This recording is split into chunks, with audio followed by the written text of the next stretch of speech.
بسم الله الرحمن الرحيم.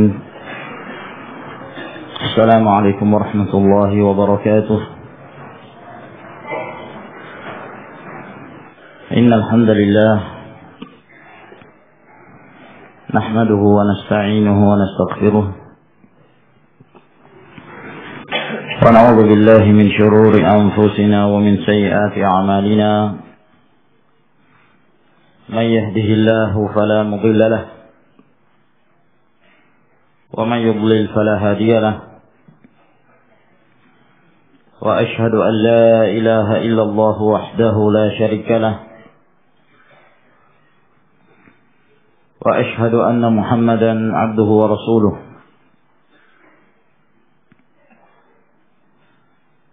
يا أيها الذين آمنوا اتقوا الله حق تقاته ولا تموتن إلا وأنتم مسلمون. يا أيها الناس اتقوا ربكم الذي خلقكم من نفس واحدة وخلق منها زوجها وبث منهما رجالا كثيرا ونساء. واتقوا الله الذي تساءلون به والأرحام إن الله كان عليكم رقيبا.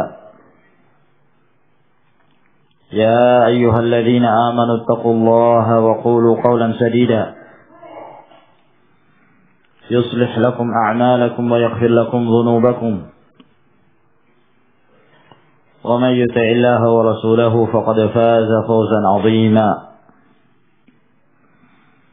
أما بعد فإن أصدق الحديث كلام الله تعالى وخير الهدي هدي محمد صلى الله عليه وعلى آله وسلم. وشر الأمور محدثاتها فإن كل محدثة بدعة وكل بدعة ضلالة وكل ضلالة في النار. معاشر المسلمين رحمكم الله. Walhamdulillah, kita kembali dikumpulkan oleh Allah Subhanahu wa taala dalam majelis ilmu ini, dalam pengajian rutin kita membahas kitab Sahihul Imam Al-Bukhari rahimahullahu taala.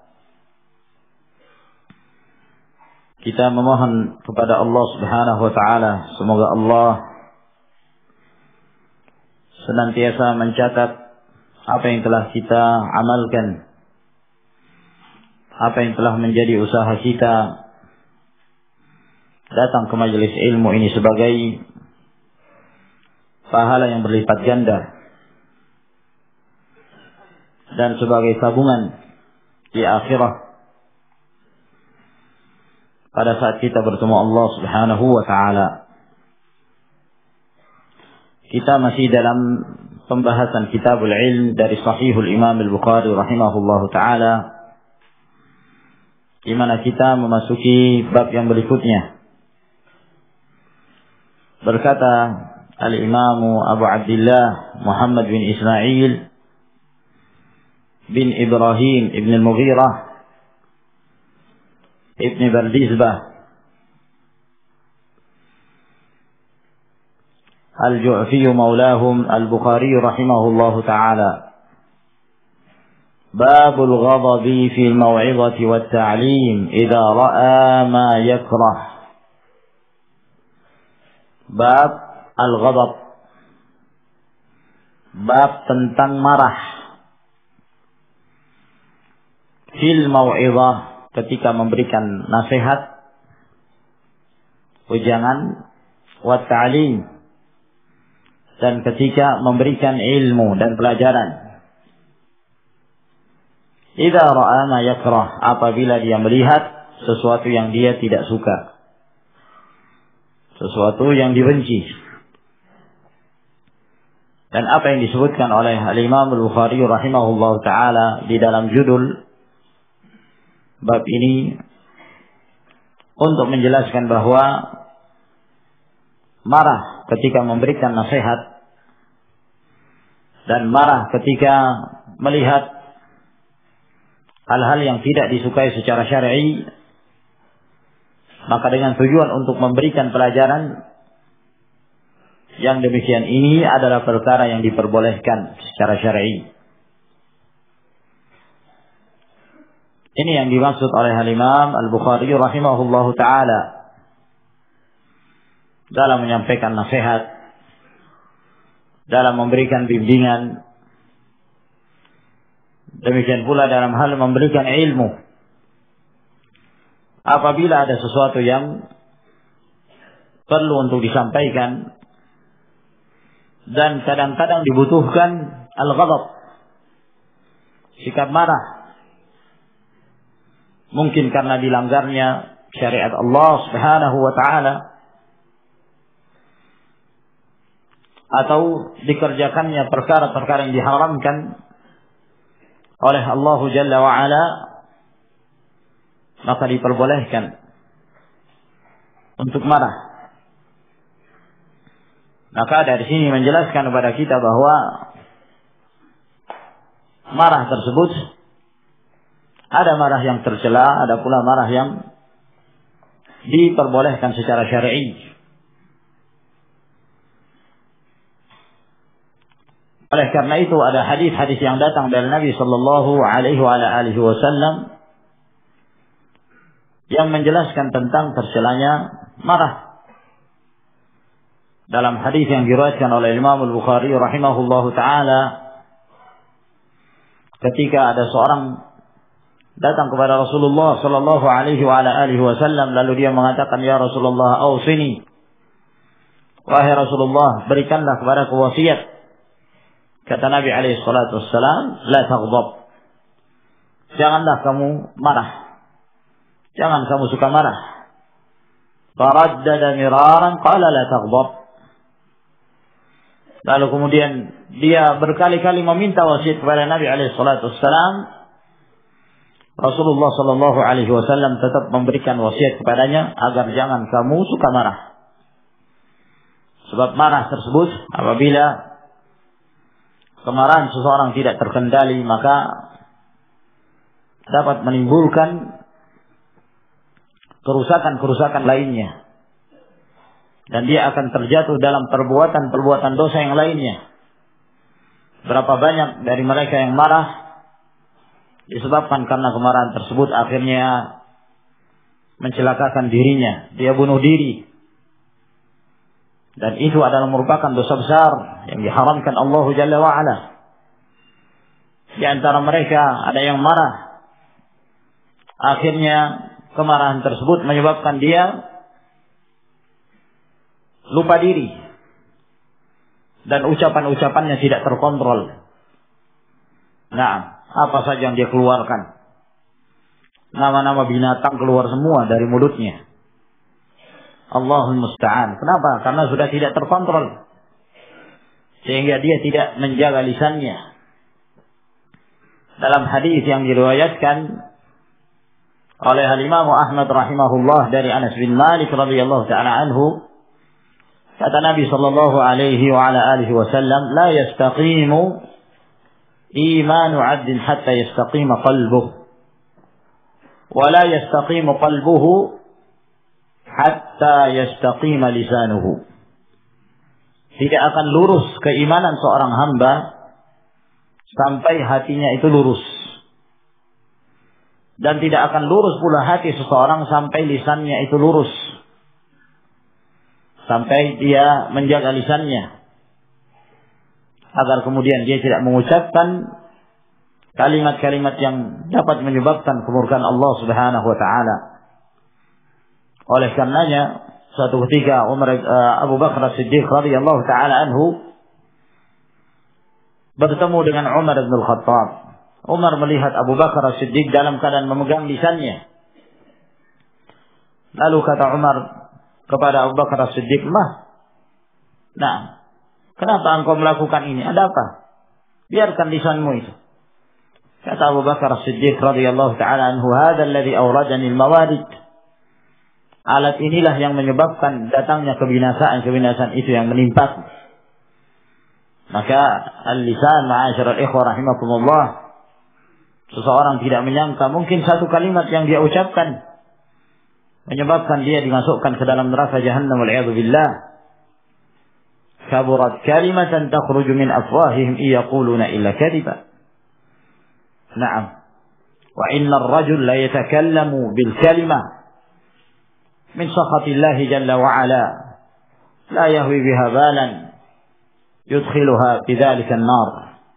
Atau kama qala alaihi salatu wassalam, bahwa terkadang seseorang mengucapkan satu kalimat dari kalimat yang mendatangkan kemurkaan Allah Subhanahu wa taala. Dia tidak merasa ternyata kalimat itulah yang menyebabkan dia dilemparkan ke dalam neraka jahannam. Maka ma'asyiral ikhwah rahimakumullah, asalnya apa? Karena marah, ghalat. Nah, demikian pula perbuatan-perbuatan yang lainnya. Sehingga seseorang yang tidak mampu menahan amarahnya dan dia terus melampiaskan, setiap marah dia melampiaskan, maka dikhawatirkan orang yang demikian dalam keadaan bahaya. Dia akan melewati batas, dia akan melakukan perbuatan-perbuatan yang yakni di luar batasan-batasan yang disyariatkan oleh Allah Subhanahu wa taala. Dia akan mencerca, dia akan mencela, kalimat-kalimat yang kotor akan dikeluarkan, dan ini akan menghilangkan sifat seorang sebagai seorang mukmin. Laisal mu'minu bit-ta'an walal la'an walal fahish walal badi. Seorang mukmin itu bukan orang yang suka mencela. Seorang mukmin itu bukan seorang yang suka berbuat keji, yang suka melaknat, yang jorok. Naam. Namun seorang mukmin ketika dia berbicara, dia selalu menjaga lisannya. Dia tidak mengeluarkan kalimat-kalimat kecuali apabila dia mengetahui bahwa kalimat itu akan memberikan manfaat bagi dirinya atau yang lainnya. Inilah yang dikatakan oleh Nabi sallallahu alaihi wasallam, "Man kana yu'minu billahi wal yawmil akhir falyaqul khairan aw liyasmut." Barang siapa yang beriman kepada Allah dan hari akhir, maka hendaklah dia mengucapkan kebaikan ataukah dia diam. Atau dia diam. Apabila dia tidak mengetahui bahwa dari ucapannya tersebut mendatangkan kemaslahatan dan kebaikan, maka diam itu lebih baik baginya. Maka ma'asyiral ikhwah rahimakumullah, ini menunjukkan bahwa al-ghadab adalah perkara yang tercela. Namun ada hal-hal yang diperbolehkan dan terpuji dalam sebagian keadaan. Apabila seseorang marah karena membela syariat Allah Subhanahu wa taala. Seseorang marah karena dirusaknya kehormatan Islam. Nah, oleh karena itu disyariatkannya jihad. Dan jihad adalah merupakan bentuk kemarahan secara syar'i tentunya, yang masih dalam kontrol hal-hal yang mendatangkan keridhaan Allah Subhanahu wa taala. Marah kepada musuh-musuh Allah Subhanahu wa taala. Naam. Demikian pula marah ketika kita melihat ada seorang yang melanggar syariat Allah, menyelisihi agama Allah Subhanahu wa taala, lalu kemudian kita marah, dan marah tersebut mendatangkan kemaslahatan, maka yang demikian diperbolehkan. Walhasil ma'asyiral ikhwah rahimakumullah, dalam hal ini tentu harus dilihat, dikembalikan kepada al-masalih wal mafasid, kemaslahatan dan kerusakan. Yani apakah tidak ada kemudaratan kalau seorang itu marah. Demikian pula harus diperhatikan kondisinya, dalam keadaan apa dia ketika marah. Nah, apakah dalam hal memberikan mau'izah, memberikan nasihat, atau pada saat dia berfatwa. Naam. Atau pada saat dia berfatwa. Ini juga para ulama membedakan antara al-hukmu dan al-mau'izatu wa ta'lim. Dalam hal memberikan nasihat dan memberikan ilmu, maka tidak mengapa marah apabila mendatangkan kemaslahatan. Nah, namun dalam hal hukum Tidak dianjurkan marah. Sebab dikhawatirkan dia akan berbuat zalim dalam hukumnya, dalam menetapkan keputusan. Apabila ada dua orang yang bertikai datang kepadanya, lalu dia menjadi seorang qadhi yang menghukumi antara dua orang yang bertikai. Kalau dia marah, dikhawatirkan dia akan berbuat zalim. Nah, makanya di antara syarat seorang yang hendak menjadi qadhi yang memberikan keputusan di antara pertikaian yang terjadi, hendaklah dia menjaga diri dari amarah. Kalau dia telah marah kepada salah satu dari dua belah pihak, dikhawatirkan dia akan berbuat jur, berbuat haif, yakni berbuat kezaliman. Nah, namun dalam hal menasihati apabila ada kemaslahatan. Nah, di sini juga harus diperhatikan dengan siapa kita berhadapan. Tidak setiap orang kita harus menyikapi dengan satu sikap. Ya. Walaupun dengan pelanggaran yang sama. Walaupun dengan pelanggaran yang sama. Kadang-kadang ada seorang melakukan pelanggaran yang kita jangan marah kepadanya. Yang mungkin kalau orang lain yang melakukan pelanggaran tersebut dengan pelanggaran yang sama, mungkin kita marah. Dan ini dikembalikan kepada kemaslahatan. Nah, oleh karena itu Rasulullah Shallallahu Alaihi Wasallam memperhatikan kondisi mereka yang melakukan pelanggaran itu. Kalau ada orang Badui, orang Arabi, ya, orang Badui yang datang dari pedalaman kampung yang jauh, ya, ini sikap keras mereka, watak yang keras, itu biasa dari kalangan Arab, kasar, kaku, kurangnya ilmu, yang menyebabkan mereka kadang-kadang melakukan tindakan-tindakan yang aneh tersebut. Satu ketika salah seorang Arabi dalam kisah yang masyhur masuk ke masjid Nabi Sallallahu Alaihi Wasallam, lalu kemudian dia berdoa, Allahumma arhamni wa Muhammadan wa la tarhamna ma'ana ahadan. Ya Allah, rahmatilah aku dan Muhammad. Yang lain jangan kamu rahmati ya Allah. Yang lain jangan kamu rahmati. Ya subhanallah, ingin menutup pintu rahmat Allah yang sangat luas, yang lain tidak mau didoakan. Nah, tapi Rasulullah Shallallahu Alaihi Wasallam tidak marah kepadanya, jahil. Nah, setelah itu dia melakukan perbuatan kesalahan yang berikutnya. Dia datang ke salah satu sudut masjid Nabi Shallallahu Alaihi Wasallam lalu kencing di situ. Para sahabat marah melihat perbuatan Arabi ini, dan mereka hendak mendatangi Arabi tersebut dan melarangnya. Kata Nabi Shallallahu Alaihi Wasallam, "Da'uh, biarkan dia." Ya, subhanallah. Lalu kemudian Rasulullah Shallallahu Alaihi Wasallam singkat dari hadis itu memberikan nasihat-nasihat yang baik. Nah, dan beliau tidak marah kepada Arabi tersebut. Muawiyah bin Al-Hakam As-Sulami dalam kisah yang masyhur pula pada saat kejadian di dalam salat. Dalam riwayat Al-Imam Muslim, Muawiyah bin Al-Hakam baru mengenal Islam. Naam, tidak mengetahui sekian banyak hukum yang telah diketahui oleh para sahabat yang mereka lebih lama bersama Rasulullah Sallallahu Alaihi Wasallam. Satu ketika mereka mengerjakan salat, lalu salah seorang dari jamaah bersin. Jamaah ini mengatakan, Alhamdulillah. Didengarkan oleh Muawiyah bin Al-Hakam. Dia berpikir bahwa bukankah Rasulullah menganjurkan kalau ada yang mengucapkan Alhamdulillah ketika bersin maka dibalas, yarhamukallah.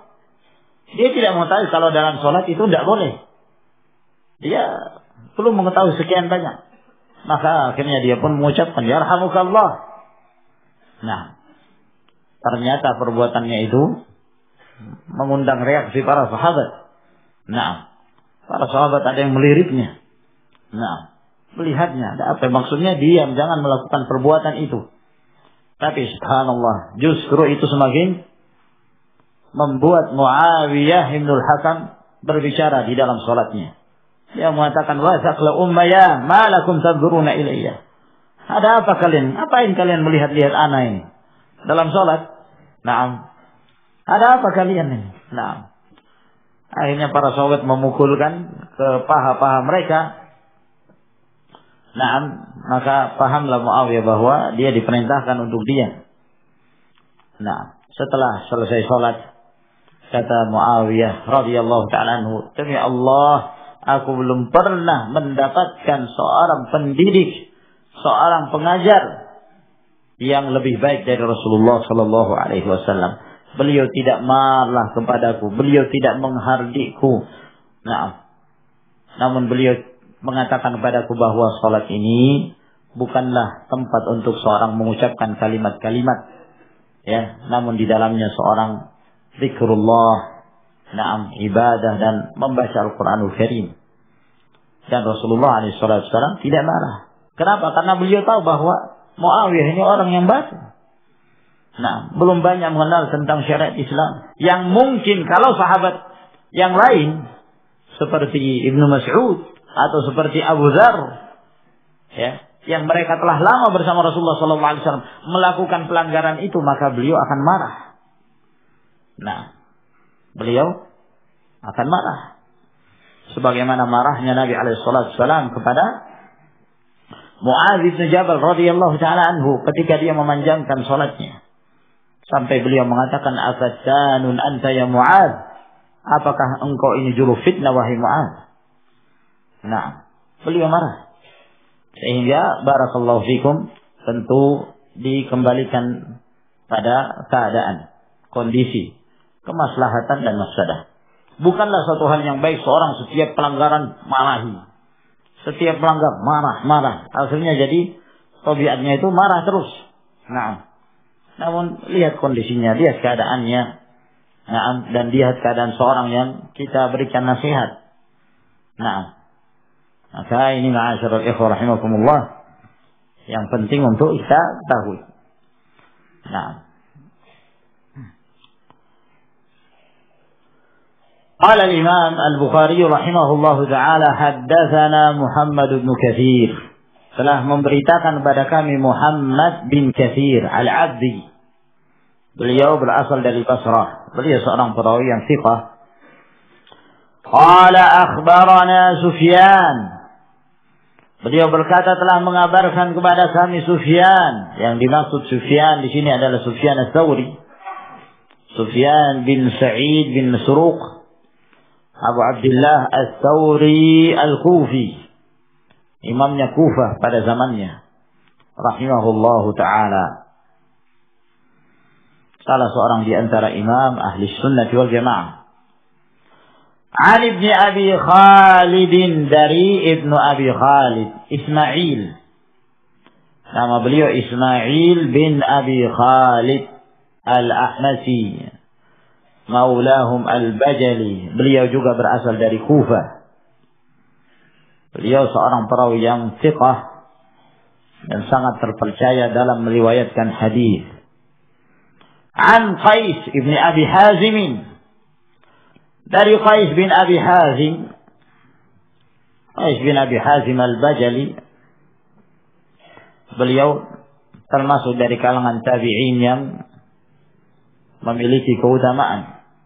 Minat tabi'in al-ajilla. Abu Abdullah, beliau juga berasal dari Kufah. Dan beliau ini seorang perawi yang terpercaya, thiqah. Dan dia seorang mukhadram. Mukhadram itu adalah seorang yang mendapati zaman jahiliyah, mendapati Islam, mendapati zaman Rasul sallallahu alaihi wasallam, akan tetapi tidak bertemu Rasulullah alaihi salatu wassalam. Tidak bertemu Rasulullah, dan dia mukmin. Dia beriman, dia menjadi seorang muslim, hanya saja dia tidak bertemu Rasulullah sallallahu alaihi wa ala alihi wasallam. Maka Qais bin Abi Hazim termasuk di antara mukhadram, al-mukhadramun. Naam, dan beliau dipanjangkan umurnya oleh Allah Subhanahu wa taala melebihi 1 abad. Ada sebagian pendapat yang mengatakan bahwa beliau adalah sahabat, namun hal tersebut membutuhkan pengecekan dan dalil yang sahih yang menunjukkan bahwa beliau dari sahabat Nabi sallallahu alaihi wasallam. Jumhur ulama mengatakan bahwa beliau adalah seorang tabi'i, seorang mukhadram.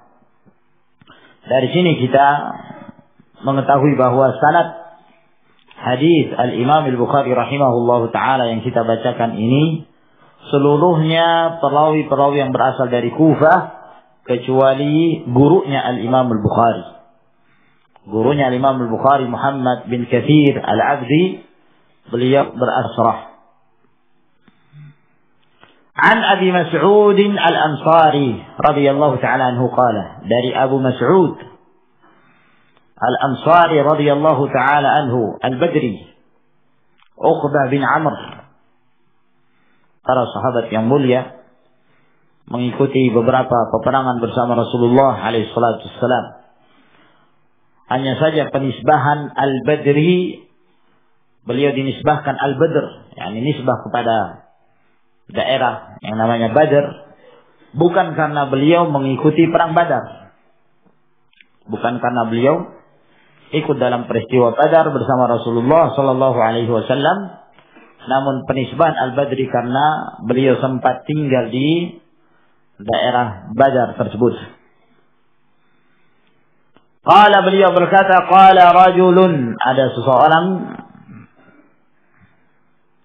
yang bertanya atau berkata kepada Rasulullah sallallahu alaihi wasallam.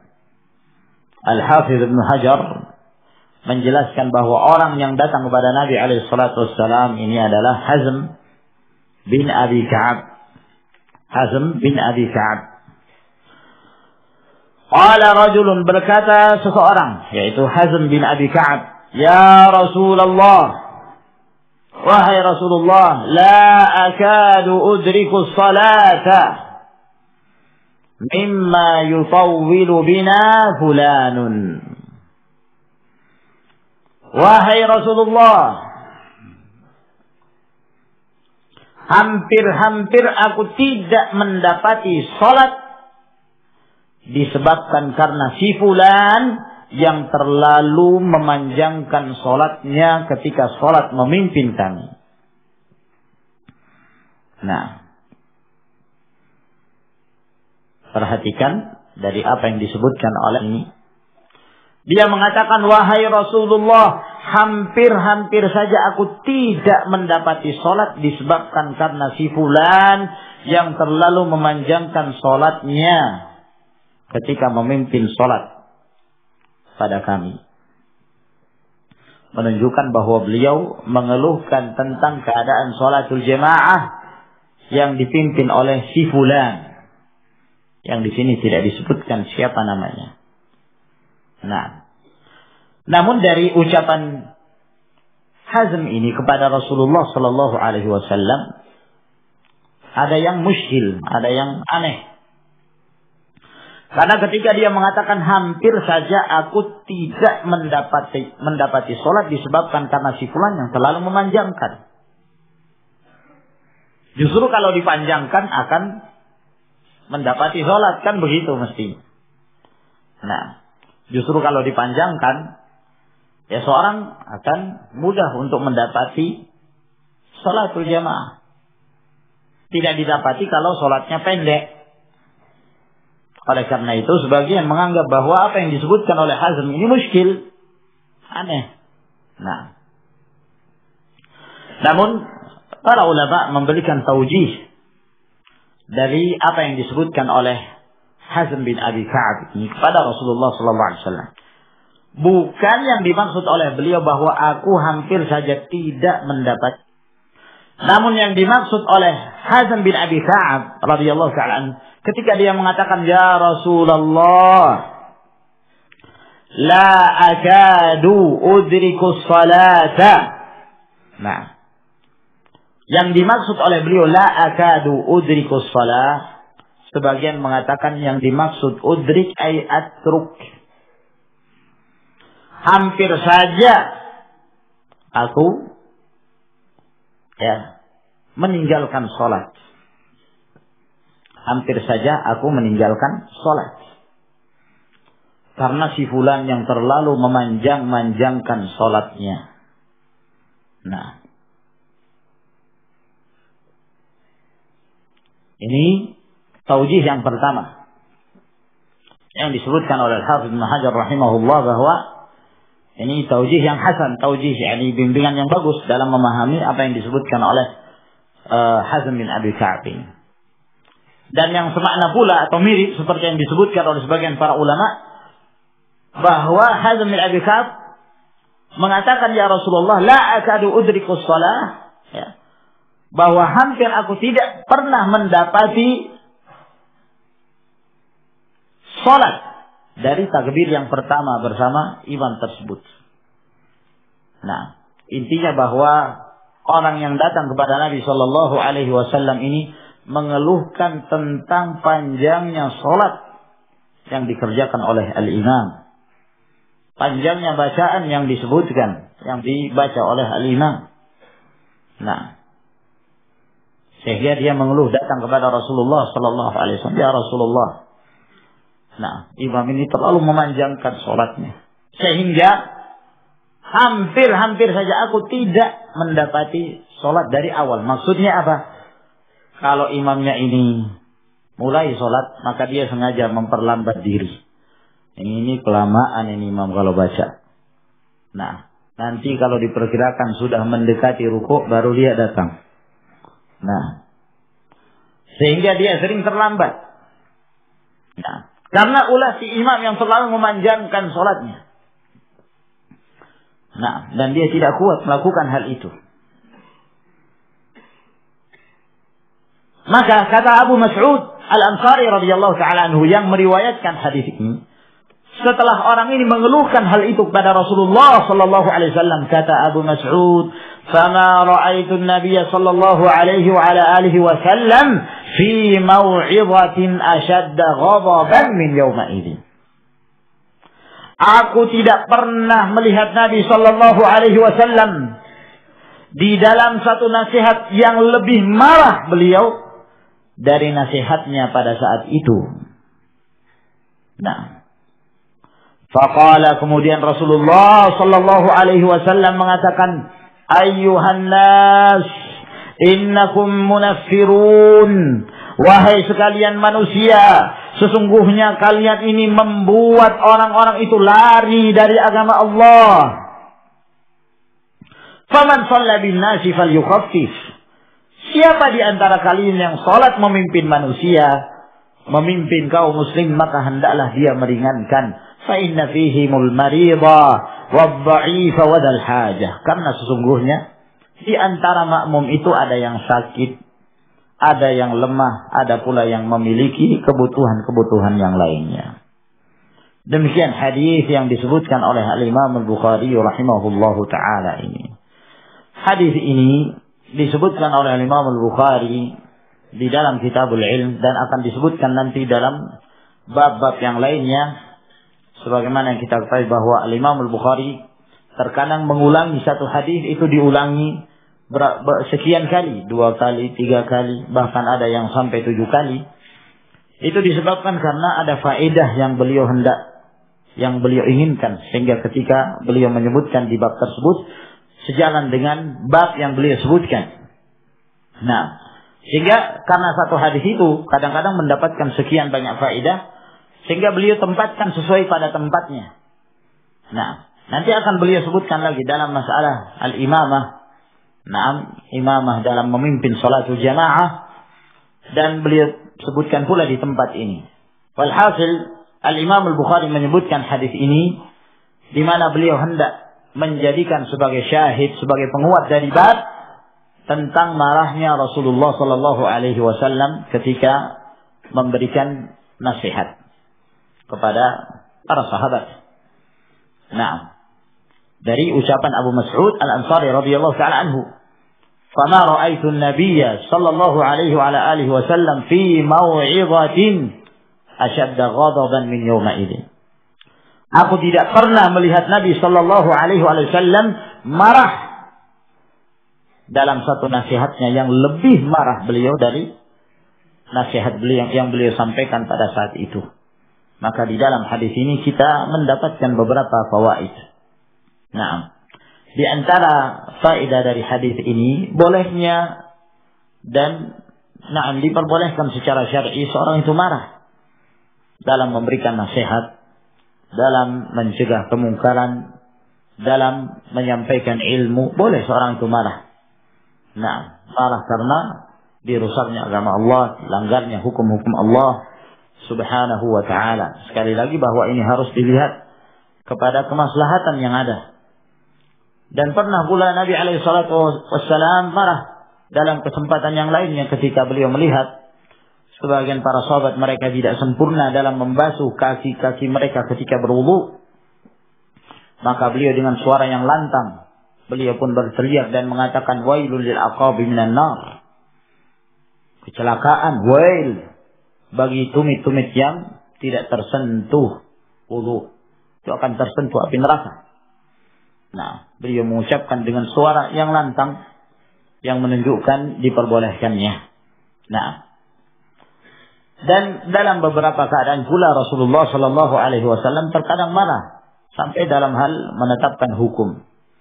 Nah, sehingga kalau misalnya ada yang mengatakan, tapi Rasulullah terkadang marah dalam menetapkan hukum, dalam memberikan keputusan, kadang-kadang beliau marah. Maka para ulama menjawab bahwa Nabi Shallallahu Alaihi Wasallam marahnya beliau adalah hak. Marahnya Nabi Alaihi Wasallam adalah hak. Dalam kondisi apapun, Rasulullah Shallallahu Alaihi Wasallam ketika beliau marah, maka marahnya beliau adalah marah yang terkontrol. Naam. Marah yang terkontrol, tidak seperti yang marahnya selain dari Nabi Shallallahu Alaihi Wasallam apabila marah kadang-kadang lepas dari kontrol. Naam, di luar kebiasaan. Namun Rasulullah Shallallahu Alaihi Wasallam ketika beliau marah, ketika beliau tidak marah, apa yang beliau ucapkan dalam perkara din adalah merupakan wahyu dari Allah Subhanahu wa taala. Naam. Dalam hadis yang diriwayatkan oleh Tirmidzi, Abdullah bin Amr bin Al-As radhiyallahu taala anhuma, beliau selalu mencatat apa yang diucapkan oleh Nabi sallallahu alaihi wasallam. Sampai kemudian ada seorang Yahudi yang menasihati Abdullah bin Amr. Apakah engkau menulis semua yang diucapkan oleh Nabimu? Bukankah dia itu yatakallamu fil ghadabi war ridha? Bukankah beliau itu berbicara, kadang-kadang berbicara marah, kadang-kadang berbicara dalam keadaan tidak marah? Maksudnya kenapa engkau tulis seluruhnya? Sebab kalau dia marah mungkin dia akan lepas kontrol yang tidak sepantasnya kamu tulis. Nah, akhirnya ucapan Yahudi ini disampaikan kepada Rasulullah sallallahu alaihi wasallam. Maka Rasulullah alaihi wasallam sambil mengisyaratkan ke mulutnya, beliau mengatakan, "Uktub fa walladzi nafsi bi yadihi ma yakhruju minhu illa haqq." Tulislah, demi Allah yang jiwaku berada di tangannya, tidak ada satupun yang keluar dari sini melainkan itu adalah kebenaran. Maksudnya bahwa Rasulullah sallallahu alaihi wasallam yatakallam fi halatil ghadab wa yatakallam bil wahyi wa fi ridha yatakallam bil wahyi. Rasulullah berbicara dengan wahyu baik pada saat beliau marah maupun pada saat beliau tidak marah. Dan di dalam hadis ini juga kita mendapatkan faedah wajibnya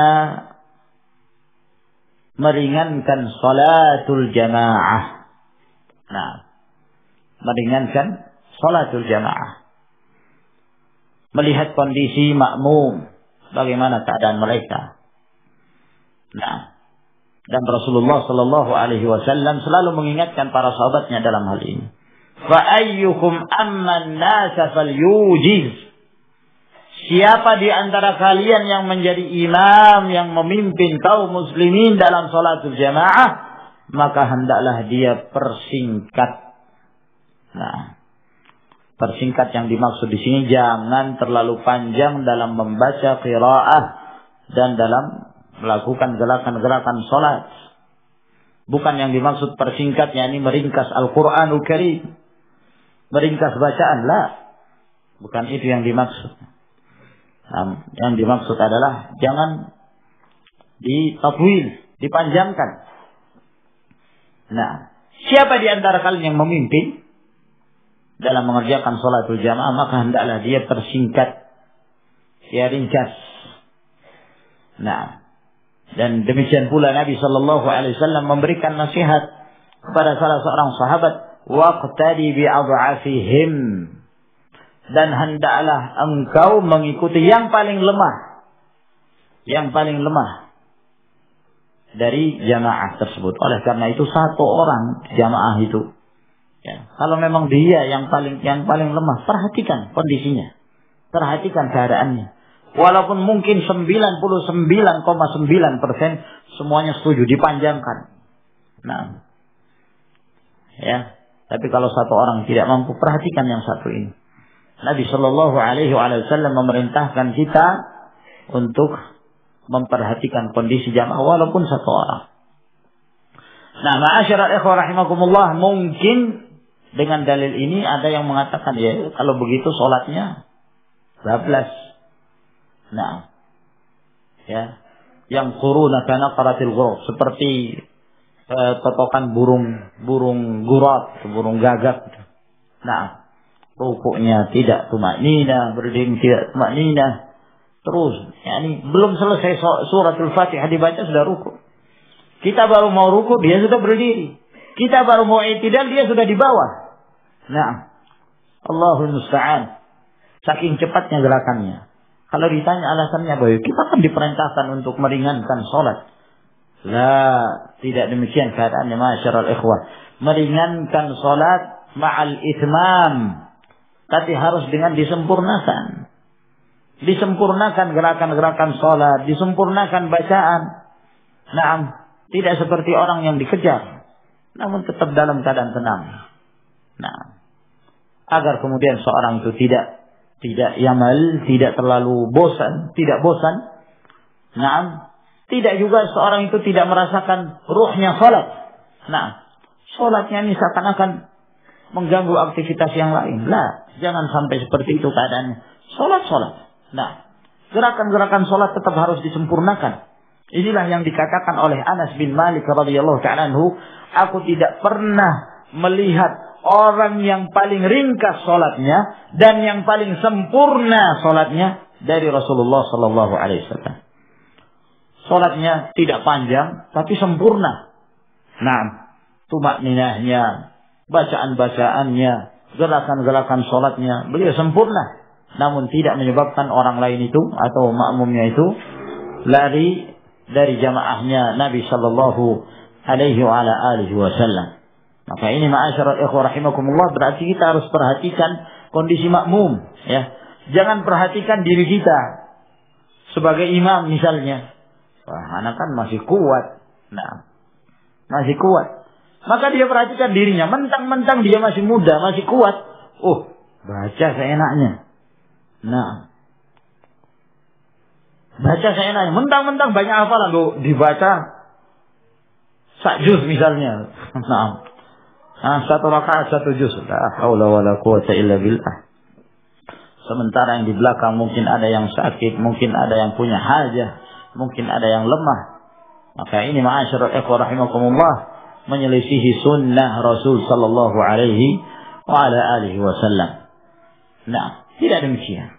Kadang-kadang ada sebagian menyangka bahwa sholat yang paling baik itu paling panjang. Nah, sehingga membuat orang yakni subhanallah menganggap sholat itu sebagai beban yang sangat berat sekali. Kalau sudah mendekati waktu sholat, wah ini berjuang lagi. Nah, perjuangan sudah mendekati waktu sholat. Apalagi kalau mereka mau tahu imamnya si fulan. Nah, wah ini imamnya ini ma'ruf sudah. Ma'ruf kalau dia yang menjadi imam. Nah, berdirinya sekian menit. Nah, rukuknya 10 menit sudah dikasih kadar itu. Nah, sehingga di antara mereka ada yang sholat sujudnya nggak bangun-bangun. Nah, kenapa? Sebelum sholat capek kerja, begitu sholat sudah kecapean, nggak bisa apa-apa lagi. Allahul musta'an. Halal yang seperti ini yang Rasulullah Sallallahu Alaihi Wasallam marah kepada mereka. Itu bukan satu keutamaan. Nah, ada sebagian subhanallah mereka berbangga-bangga. Anak pernah pergi ke pesantren fulan, masya Allah sholatnya lama sekali. Berbangga dengan itu. Nah, berbangga lama betul sholatnya, masya Allah. Fasih sekali masya Allah. Nah, itu berbangga dengan hal yang seperti itu. Lalu mau dibawa ke tempat yang lain. Nah, ke tempat yang di belakangnya itu orang-orang awam, bukan orang-orang pondok. Sholatnya lama, akhirnya marah orang, ini masyarakatnya. Allah musta'an. Maka yang seperti ini masyarakat ikhwah bukan dari hikmah, ya, bukan dari hikmah. Dan dari hadis ini juga menunjukkan bahwa Rasulullah Sallallahu Alaihi Wasallam marah kepada orang-orang yang suka memberat-beratkan umatnya. Nah, sampai kata Nabi Alaihi Wasallam, innakum munafirun. Sesungguhnya kalian ini ada yang membuat manusia itu lari dari agama. Kenapa? Karena sikap yang keras. Nah, hadis ini adalah merupakan salah satu contoh saja. Rasulullah Shallallahu Alaihi Wasallam marah kepada salah seorang sahabat ketika dia memanjangkan sholatnya sehingga menyebabkan di antara jamaah itu ada yang lari, ada yang tidak mau ikut berjamaah. Rasulullah sangat marah. Ini dalam permasalahan sholat. Nah, di antara mereka subhanallah ada yang tidak memiliki hikmah dalam berdakwah, asal pukul rata. Nah, ya, setiap orang yang melakukan bid'ah, oh anda ahlul bid'ah, mubtadi', wal. Nah, sedikit-dikit ahlul bid'ah, sedikit-dikit ahlul bid'ah, tidak memperhatikan qawaid, dawabit. Nah, ma'asyiral ikhwah rahimakumullah. Maka hal-hal yang seperti ini harus kita pelihara. Jangan sampai kemudian kita yang menjadi sebab orang-orang menganggap bahwa agama ini keras. Nah, maka ma'asyiral ikhwah rahimakumullah, ud'u ila sabili rabbika bil hikmati wal mau'izatil hasanah wajadilhum billati hiya ahsan. Seru ke jalan Allah Subhanahu wa taala dengan hikmah. Naam. Lihat bagaimana sirah Rasulullah Sallallahu Alaihi Wasallam, bagaimana kesabaran Rasulullah Sallallahu Alaihi Wasallam di dalam menghadapi para sahabatnya, dalam menghadapi orang-orang yang masih baru, dalam menghadapi kaum musyrikin, orang-orang kafir. Maka demikian pula kita ma'asyara ikhwah rahmakumullah, masyarakat kita ini masyarakat yang majmuk. Nah, hendaklah kita mendakwahi mereka dengan cara yang bijak. Nah, kadang-kadang mereka mungkin melanggar karena mungkin tidak tahu, jahil, tidak mengerti kalau itu tidak boleh. Nah, tapi saya sudah beritahu, saya sudah tegakkan pada dia hujjah. Nah, subhanallah. Tapi apakah dia menganggap Anda itu sebagai seorang yang sahibul hujjah, yang memiliki hujjah? Nah, atau jangan-jangan Anda dianggap sebagai anak bawang. Nah, sehingga dia masih merasa wah ini ilmunya orang ini masih belum mumpuni. Nah, sehingga perlu ada yang lebih hikmah untuk menyampaikan. Alhasil ma'asyiral ikhwah rahimakumullah, at-tarayyus, ya, berhati-hati. Jangan sampai kita menginginkan kebaikan namun yang timbul adalah keburukan. Kata Imam Syafi'i rahimahullah taala, rama naf'an fadarra min ghairi qasdin wa min al-birri ma yakunu 'uquqa. Seorang ingin mendapatkan manfaat lalu memudaratkan tanpa dia sengaja. Di antara perbuatan kebaikan itu ada yang mendatangkan keburukan. Nah, baik, saya kira sampai di sini akhwan yang kita sebutkan dan jelaskan dari Sahihul Bukhari. Semoga Allah Subhanahu wa taala memberikan manfaat dari apa yang kita jelaskan dan memberikan tambahan ilmu kepada kita sekalian. Wa akhiru da'wana alhamdulillahi rabbil alamin. Sini ada pertanyaan, apakah termasuk riba atau tidak penjual yang mengatakan kepada pembeli barang ini jika dibayar cash harganya 1 juta, jika dihutang harganya 1.100.000, namun hutangnya tidak ada jatuh temponya. Nah, apabila transaksi demikian itu hanya terjadi dari kedua belah pihak, penjual dan pembeli, tidak ada pihak yang ketiga, maka tidak mengapa. Nah, dan ini tidak termasuk ke dalam transaksi yang diharamkan atau yang diistilahkan dengan bai'ataini fi bai'ah, sebagaimana yang dikuatkan oleh jumhur dari kalangan para ulama.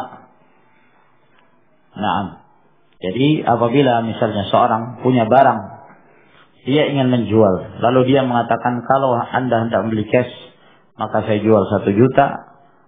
Kalau Anda hendak membeli kredit, maka saya menjualnya 1,5 juta. 1.500.000. Maka boleh. Diperbolehkan yang demikian. Alal qawli sahih. Dan itu adalah pendapat jumhur dari kalangan para ulama. Tidak ada dalil yang mengharamkan hal tersebut. Dan asal hukum jual beli adalah halal, boleh. Halallahu al-bay'a wa harrama riba. Ustaz, bagaimana hukumnya seorang wanita yang suaminya meninggal? Apakah selama masa iddah wanita tersebut tidak boleh keluar dari rumahnya? Asalnya tidak boleh keluar kecuali apabila ada hajah. Apabila ada hajah, ada kebutuhan yang menyebabkan dia mesti keluar, maka tidak mengapa keluar. Nah, yang jelas dengan syarat jangan dia melakukan sesuatu yang mengundang, yakni melakukan sesuatu yang mengundang seorang itu ingin mendatanginya. Nah, ini yang disebutkan oleh para ulama tentang masalah al-ihdad. Dia tidak boleh bercelak, tidak boleh berhias. Nah, dia tidak boleh berhias. Intinya tidak boleh melakukan hal-hal yang dapat mengundang, yakni keinginan seseorang untuk mendatanginya. Nah, apa yang dimaksud dengan pakaian kemasyhuran? Tolong jelaskan. Yang dimaksud dengan pakaian kemasyhuran atau thawbu syuhrah, yaitu pakaian yang ketika seorang itu memakainya, maka hal tersebut tujuan seorang itu memakainya adalah agar kemudian pandangan manusia tertuju kepadanya. Tertuju kepadanya. Apakah celaan atau pujian? Apakah pakaian itu fakhir, yakni pakaian mewah, atau ba'ah, yakni pakaian rendah? Kalau misalnya ada seorang berpakaian, dia sengaja